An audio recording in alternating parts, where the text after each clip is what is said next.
제 이름은 김환길입니다. 감사합니다. 안녕하세요. 저는 원펀치의 저자 김환길입니다. 저는 꿈이 많은 사람입니다. 어쩌다가 복싱 세계 챔피언을 꿈꿨고, 어쩌다가 연극 배우를 꿈꿨고, 어쩌다가 철인 경기에 나가고 체육관을 차리고, 어쩌다가 책까지 써서 이렇게 강연까지 하는 사람이 되었을까요? 최근에 어떤 분은 저한테 그랬습니다. 너무 많은 일을 하는 거 아니냐고. 힘들지 않냐고. 힘듭니다. 하지만 즐겁습니다. 꿈이 있으니까요. 그리고 그 꿈을 생각하면 저의 이 심장이 떨리니까요. 이 떨림이 저의 원동력입니다. 상상만 하는 몽상가가 아니라 계획하고 실천할 수 있는 행동가가 될 수 있게 해주죠. 여러분들은 행동가이신가요? 제가 처음에 배우를 꿈꿨을 때는요, 고등학교 2학년 때였어요.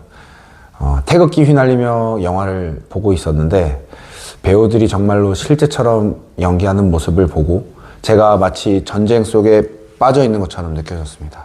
그때 나도 저 스크린에 나온다면 어떨까라는 생각과 함께 저의 심장이 요동치기 시작했습니다. 살면서 그런 경험은 처음이었어요. 제가 하고 싶은 것을 찾은 거였죠. 저는 그날 바로 하던 공부를 모두 다 그만두고 연기과에 입학하게 되었습니다. 그리고 졸업을 하고 사회로 나왔죠. 제가 학교에서 주인공을 했으니까 사회로 나와서도 주인공을 할 수 있겠다는 그 마음은요, 그냥 우물한 개구리의 마음이었습니다.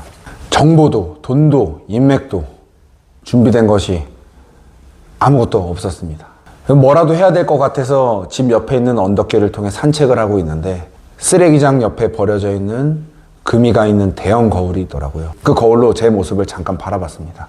헝클어진 머리, 찢어진 청바지, 낡은 컨버스와 살은 90kg까지 쪄서 배는 확 튀어나와 있고, 한 손엔 담배를 물고 있고, 마치 돼지처럼 보였습니다. 교수님의 말씀이 생각이 나더라고요. 배우가 되기 전에 인간이 되어라. 깨진 거울로 보는 제 모습에 마치 제가 깨져 있는 것처럼 느껴졌습니다. 그래서 복싱을 시작했습니다. 한남건조 체육관. 체육관의 관우는 오늘은 땀, 내일은 챔피언입니다. 저도 챔피언 같은 배우가 되고 싶었습니다. 그래서 전 한 달 동안 편의점을 가려고 슬리퍼를 신는 대신 체육관을 가기 위해 운동화를 신었습니다. 하루하루 매일매일 빠짐없이요. 그랬더니 90kg였던 저가 한 달 만에 75kg까지 15kg가 빠지더라고요. 너무나 뿌듯했죠. 그 뿌듯한 마음으로 다시 언덕으로 향했습니다. 쓰레기장에 버려져 있는 그 금이 간 대형 거울이 그대로 있더라고요. 그 금이 간 대형 거울은 그대로였지만 거울 안에 한 청년의 모습은 더욱더 단단해지고 견고해진 모습이었습니다. 계속해서 저는 체육관에 나갔습니다. 근데 어느 날 저희 관장님, 김한상 관장님이 환길아, 헤드기어랑 글러브 끼고 너 링으로 들어가! 이러는 거예요. 첫 스파링의 경험이었죠. 그날 기억은 사실 없습니다. 3분 동안 어떻게 시간이 흘러간지도 모르겠어요. 그냥 주먹을 제대로 휘둘러 보지도 못하고 맞기만 하고 링바닥에 굴러 떨어졌습니다. 너무 지쳐가지고 힘들어서 천장을 보고 누워있는데 갑자기 심장이 요동쳤습니다. 마치 태극기 휘날리며를 보며 배우를 꿈꿨을 때와 같은 그 떨림이었어요.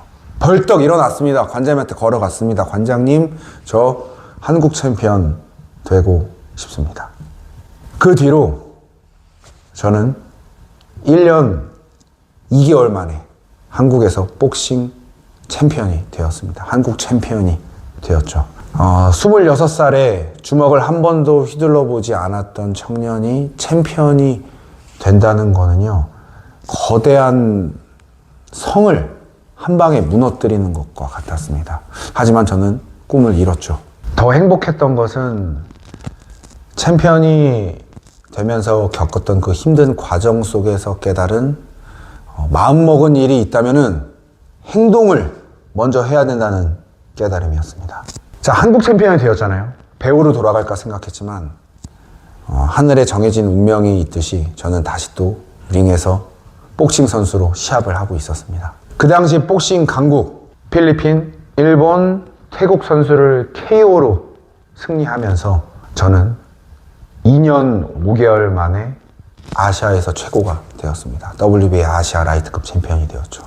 제가 살아온 날이 많지 않아서 쉽게 말하는 거 아니냐고 생각하실 수도 있겠지만 원래 삶은 쉽지 않습니다. 단 한 번의 아픔도 없이 큰 성공을 바라면 안 되죠. 그 아픔의 크기가 사람마다 다 다르겠지만 두려워하지는 마세요. 그 아픔이 있기에 아름다운 거 아니겠습니까? 그리고 그 아픔의 과정 속에서 항상 장애물은 있기 마련입니다. 꿈을 이루기 위해선 장애물을 항상 뛰어넘어야 합니다.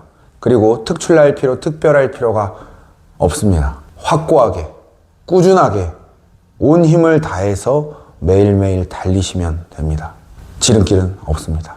그 뒤로 저는 꿈이 더 커졌습니다. 세계 챔피언이란 꿈이 생겼죠. 그래서 매일매일 한계를 뛰어넘고 달리고 산을 오르고 샌드백을 치고 제 자신을 이기면서 저는 꿈을 위해 달려갔습니다. 어느 날 제가 새벽 운동을 하기 위해서 일어났는데 이 왼쪽 눈 한쪽이 한 3분의 1이 안 보이는 거예요. 안과를 갔습니다. 대학병원에서 저한테 망막박리라는 진단을 내렸습니다. 지금 당장 수술하지 않으면 실명할 수도 있다는 소리에 저는 병원에 간 지 3시간 만에 수술대에 누워서 수술을 했습니다. 1차 공막 돌림술은 실패, 2차 유리체 절제술은 성공을 했습니다. 고통의 회복 기간 동안을 거치고 5개월 만에 저는 다시 운동을 시작할 수 있었습니다.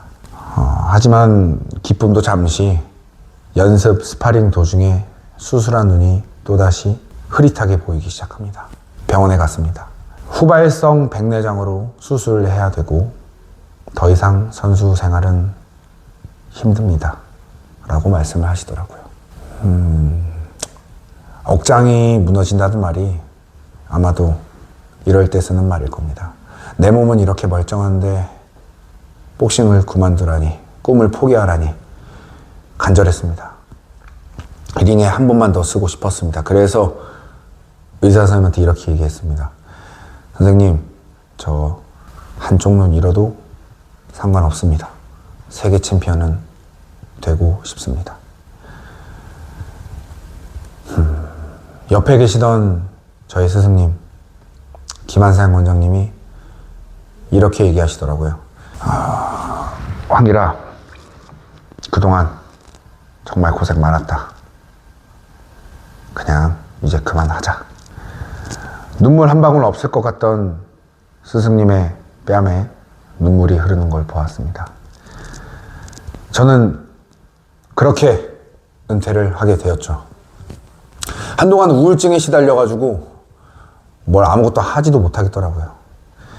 하지만 이 우울증조차 저는 장애물이라고 생각을 했습니다. 아직 삶은 많이 남았잖아요. 인생은 아직 많이 남았잖아요.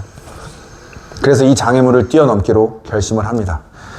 어느 날 유튜브에서 철인 경기를 보았어요. 멈춰있던 심장이 떨리더라고요. 어떻게 했을까요?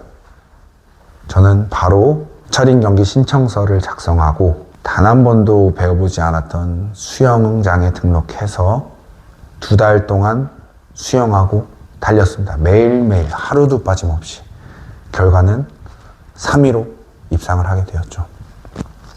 또한 채과 강연 이정훈 김태환 대표님이 저한테 저 선수는 폼도 좋지 않아, 빠르지도 않아. 근데 직진을 하네 라고 생각하며 글을 쓰자고 얘기를 하시더라고요. 그때 심장이 또 뛰었습니다. 어떻게 했을까요? 바로 글을 쓰기 시작했습니다. 그래서 2년 6개월 만에 원펀치라는 책이 나오게 되었죠. 저는요, 할 수 있을까라는 생각은 쓰레기통에 집어 던집니다. Just do it. 그냥 하는 거야. 오늘은 얼마나 힘들까? 내일은 또 얼마나 힘들까? 너무 좋다라고 스스로 동기부여를 합니다.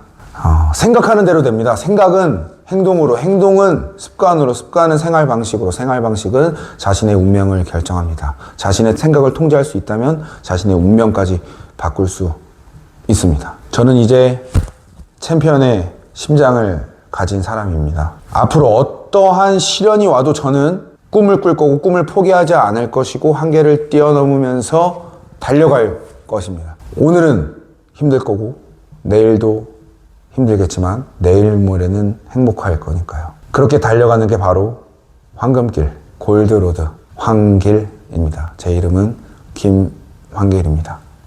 감사합니다.